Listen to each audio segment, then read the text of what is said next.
गया था 370 और 35A के बाद जम्मू कश्मीर में डेवलपमेंट होगी, जम्मू कश्मीर में जो है बेरोज़गारी की ख़त्म होगी। क्या ऐसा हुआ है? हमारा पुंछ का जो 35A और 370 टूटने के बाद जो पुंछ की खस्ता हालत हुई है, मैं समझता हूँ कि इससे बदतर हालत पिछले 50-70 सालों से हमारे पुंछ की नहीं हुई थी। हमारे जम्मू कश्मीर के लोगों के साथ एक बहुत बड़ा धोखा हुआ है। हमारे पुंछ के लोग, जो हमारे पुंछी समाज है, देखिए देश की एकता अखंडता बनाने की, भारत देश का अभिन्न भाग जो 1947 में हम जो हमारे लोगों ने यहाँ अपनी कुर्बानियाँ देकर इस मुल्क के साथ रहे, हम इस मुल्क की शाना बशाना, हम दिन रात इसकी सेवा में लगे। तो हमारे डेवलपमेंट की बात जब आती है तो हम तो थर्ड क्लास डेवलपमेंट भी नहीं हो रही हमारे पुंछ में। आदाब, इस टाइम हमारे साथ मौजूद है doctor Sukhwinder Singh, NC city president Poonch. Doctor साहब, बहुत बहुत शुक्रिया वक्त देने के लिए। डॉक्टर साहब, मैं आपसे ये जानने की कोशिश करूँगा, कहा गया था 370 और 35A के बाद जम्मू कश्मीर में डेवलपमेंट होगी, जम्मू कश्मीर में जो है बेरोज़गारी की ख़त्म होगी। क्या ऐसा हुआ है? सबसे पहले तो आपके चैनल का शुक्रिया। आपने अपनी शुरुआत में कहा है कि 370 और 35A हटने के बाद क्या हमारे जम्मू कश्मीर की जो डेवलपमेंट है वो हुई है या नहीं है। मैं आपको पूरे जम्मू कश्मीर की बात नहीं करूंगा, मगर मैं जिस डिस्ट्रिक्ट का मैं सिटी प्रेसिडेंट हूँ उसकी बात ले लें। मैं district Poonch as a city president हूँ नेशनल कॉन्फ्रेंस का, वो सिटी पुंछ की ही बात करूँगा। जहाँ तक पुंछ सिटी की बात है तो मैं आपको बताता चलूँ कि हमारा पुंछ का जो 35A और 370 टूटने के बाद जो पुंछ की खस्ता हालत हुई है, मैं समझता हूँ कि इससे बदतर हालत पिछले 50-70 सालों से हमारे पुंछ की नहीं हुई थी, जो हमारा 35A और 370 टूटने के बाद है। देखिए, मैं आपको मिसाल के तौर पे बताऊं कि जब हमारे पुंछ में फ्लड आया तो हमारा एक बहुत बड़ा जो पुल था, जो हमारा पुंछ टू मंडी और पुंछ टू जम्मू जो कनेक्ट करता था, वो नगाली साहब वाला ब्रिज था।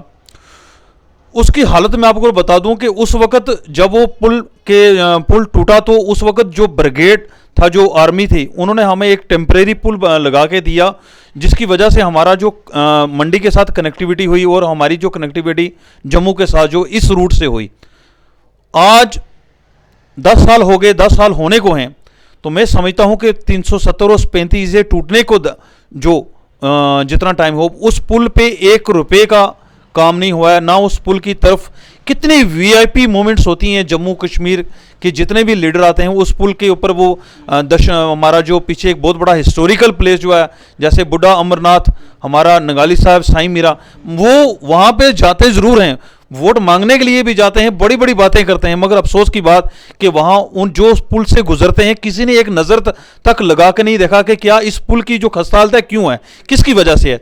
दूसरा पुल हमारा शेर कश्मीर ब्रिज, जो नेशनल कॉन्फ्रेंस की सरकार में बना, जिस पुल को आपने मेंढर के साथ कनेक्ट किया, जिस पुल को आपने कुनैया के साथ कनेक्ट किया, जिस पुल को हमने मंगनाड और धरे के साथ कनेक्ट किया, उस पुल की खस्ता हालत आपने पिछले दिनों में देखा होगा, आपने स्टोरी चलाई थी। उस पुल पे कम से कम 2-2 मीटर के गड्ढे पड़ चुके हैं।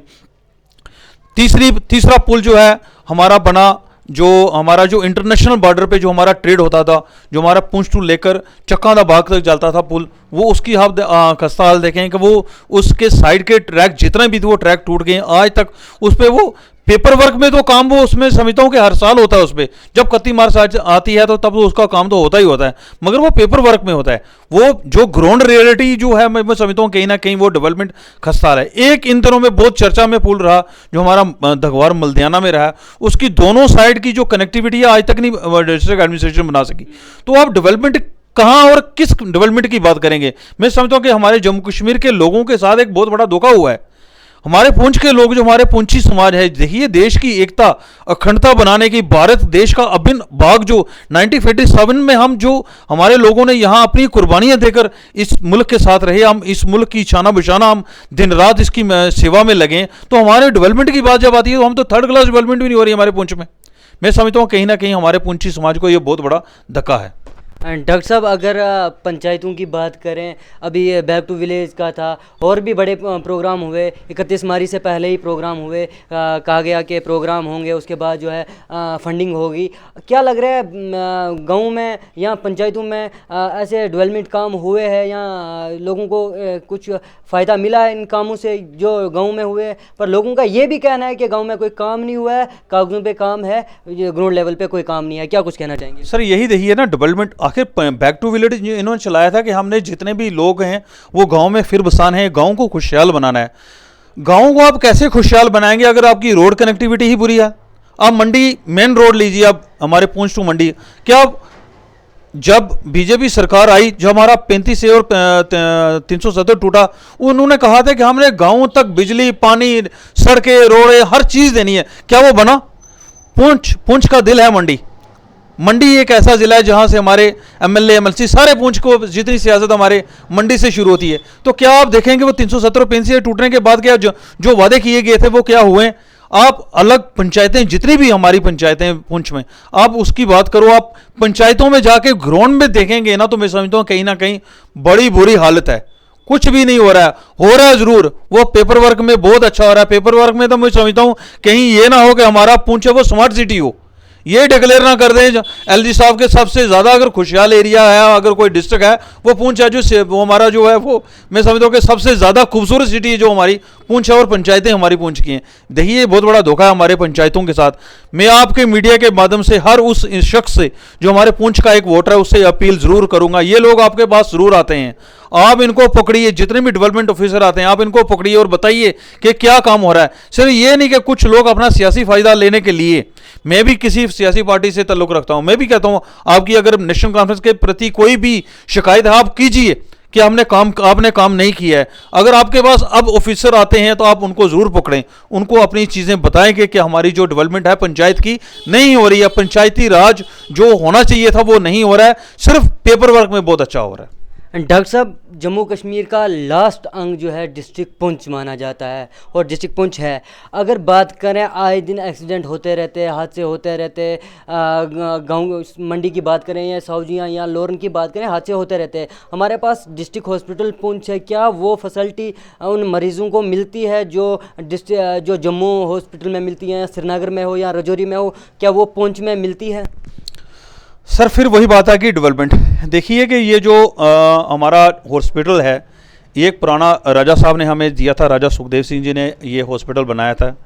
आहिस्ता आहिस्ता जब जम्मू कश्मीर में सरकारें बनी नेशनल कॉन्फ्रेंस की, तो इसको बड़ा ही अपग्रेड नेशनल कॉन्फ्रेंस ने सरकार ने किया। और हमारे जो लीडर हैं हमारे आज़ाद जान साहब जी, इन्होंने इसकी जो कैजुअलिटी है इन्होंने अपने फंड से बनाई थी उस वक़्त, और इसमें बहुत सारी मशीनें जो इन्होंने लगाई थी, मगर वो कहीं ना कहीं उन मशीनों के ऊपर जंग पड़ गया है। देखिए डिस्ट्रिक्ट हॉस्पिटल पुंछ को आप कंपेयर करेंगे कश्मीर के किसी हॉस्पिटल के साथ, आप इस डिस्ट्रिक्ट हॉस्पिटल को कंपेयर करेंगे जम्मू के किसी हॉस्पिटल के पास, मैं समझता हूँ कि हमारा हॉस्पिटल कहीं ना कहीं बहुत पीछे रह गया है। ज़रूरी है हमारे पास जितने डॉक्टर हैं वो बहुत अच्छा काम कर रहे हैं, मैं ये नहीं कहूँगा कि डॉक्टर काम नहीं कर रहे हैं। डॉक्टर बेचारे, हमारा डिस्ट्रिक्ट इतना बड़ा डिस्ट्रिक्ट है, इतनी आबादी हमारी, उसके ऊपर एक डिस्ट्रिक्ट हॉस्पिटल में एक स्पेशलिस्ट या दो स्पेशलिस्ट होने से कोई काम नहीं होता। अगर दिन में वो 10,000 मरीज देखता है एक डॉक्टर, मैं समझता हूँ उसके लिए तो बहुत बड़ी सिरदर्दी है। यहाँ कम से कम एक, जैसे आई स्पेशलिस्ट कम से कम 3 होने चाहिए, ईएनटी के रिलेटेड 3 डॉक्टर होने चाहिए, गाइनो के हमारे पास बहुत सारे हैं, आर्थो के कम से कम 3 से 4 डॉक्टर होने चाहिए, हर चीज़ जितने एक स्पेशलिस्ट डॉक्टर होने चाहिए थे, मगर वो कहीं ना कहीं हमारा डिस्ट्रिक्ट हॉस्पिटल इस चीज़ से महरूम रहा है। हाँ ज़रूर पिछले दिनों में एमपी साहब आते हैं, सेंटर से बहुत बड़ी बड़ी टीमें आती हैं, हॉस्पिटल उस दिन बहुत अच्छा क्लीन कर देते हैं, मगर जो पेशेंट को जो रियलिटी में जो उसको ट्रीटमेंट चाहिए हॉस्पिटल, वो कहीं ना कहीं वो नहीं मिला है। मैं समझता हूँ कि हमारे साथ पुंछियों के साथ हर फील्ड में डिस्ट्रिक्ट हॉस्पिटल एक ऐसा हॉस्पिटल है, यहाँ से हमें फॉर एग्जाम्पल पिछले दिनों में आपने देखा होगा कि जो हमारे कहीं लोग एक्सीडेंट हुए तो वो कहीं बेचारे जम्मू जाते जाते रास्ते में उनको दम तोड़ देते हैं। क्यों? फैसिलिटीज़ जो हमें हमें यहाँ चाहिए होती हैं, वो नहीं मिलती हैं, तो बेचारे रास्ते में ही दम तोड़ देते हैं, अपनी जान की बाजी हार जाते हैं। हमने कई बार डिस्ट्रिक्ट एडमिनिस्ट्रेशन से अपील की है, और जितने भी लीडर आए, हमें इमरजेंसी एयर सर्विस चाहिए।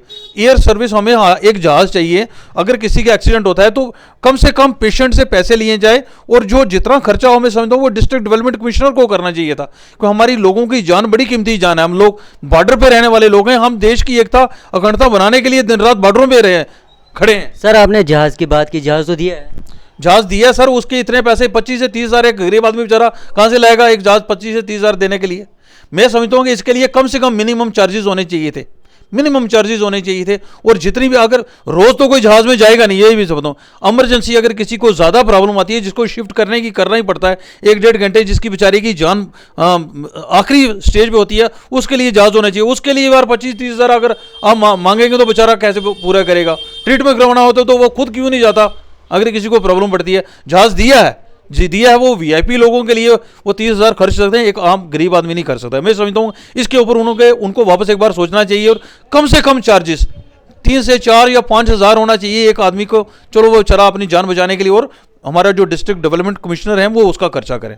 डॉक्टर साहब एक आखिरी सवाल होगा आपसे, जम्मू कश्मीर में ड्रग्स जो है दिन ब दिन जो है बढ़ रही है। अगर पुंछ की बात करें, पुंछ में भी जो है ड्रग्स बढ़ रही है। नौजवान बच्चे जो MBBS जिन्होंने की है, जिन्होंने ग्रेजुएशन की है, आज वो रेडियो पे काम कर रहे हैं, फल बेच रहे हैं, कोई चाय बेच रहे हैं, ड्रग्स भी यूज़ कर रहे हैं। नौजवान बच्चे कॉलेज के हो चाहे किसी हॉस्टल के हो, वो ड्रग्स यूज़ कर रहे हैं। जम्मू कश्मीर एक साइड तो कह रहे हैं LG साहब ड्रग्स फ्री होगा जम्मू कश्मीर, दूसरी साइड इतना ड्रग्स जम्मू कश्मीर में, क्या कुछ कहना चाहेंगे? देखिए, मैं ये आपको बताता चलूँगा, किसी देश को अगर ख़त्म करना हो तो एक छोटी सी पॉलिसी है, उसके यूथ को ख़त्म कर दो। इस वक्त हमारा यूथ, जो जम्मू कश्मीर का यूथ है, वो कहीं ना कहीं ड्रग्स में बहुत ज़्यादा इन्वॉल्व हो रहा है।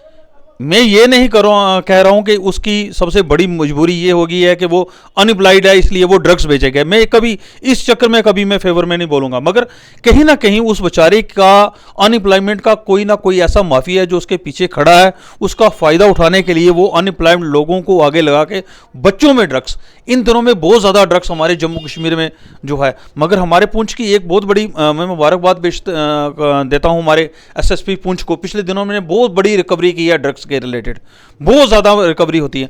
मगर कहीं ना कहीं वो लोग आज भी, हमारे पुंछ में कुछ माफिया ऐसा है, वो ड्रग्स बिकता है, लोग पीते भी हैं बच्चे। पिछले दिनों में आपको बताता चलूँ कि सबसे कम उम्र का एक बच्चा था, वो हमारा 13 या 14 साल का बच्चा, वो ड्रग्स की वजह से मर गया था। वो ड्रग्स लेता भी था और ड्रग्स आगे सेल भी करता था, मर गया। उसकी ओवरडोज ली उसने, वो मर गया।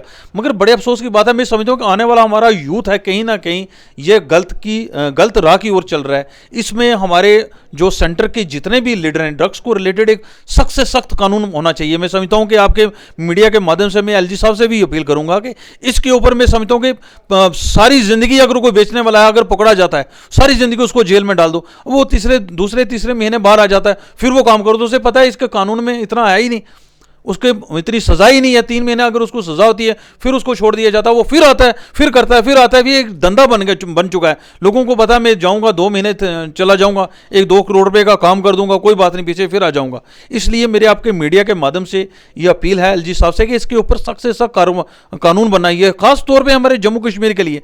जैसे शराबबंदी हमारे गुजरात में बंद है, शराब वहाँ नहीं बनाई जाती, जैसे हमारे यूपी में उन्होंने इस चीज़ पर पाबंदी करके रखी है शराब के लिए, ऐसे हमारे जम्मू कश्मीर के लिए भी ड्रग्स बिल्कुल एक अच्छे कानून बनाने चाहिए। और जितना अगर कोई बड़ा माफिया होता है उसको मैं समझता सख्त से सख्त कार्रवाई होनी चाहिए। मैं आपके मीडिया के माध्यम से एक चीज़ LG साहब से और हमारे डिस्ट्रिक्ट डेवलपमेंट कमिश्नर पुंछ से अपील करूंगा कि इन दिनों में एक माफिया और बढ़ा है। आपने क्वेश्चन नहीं किया, मगर मैं आपको बता दूं कि वो एक बहुत बड़ा माफिया है, एजुकेशन माफिया।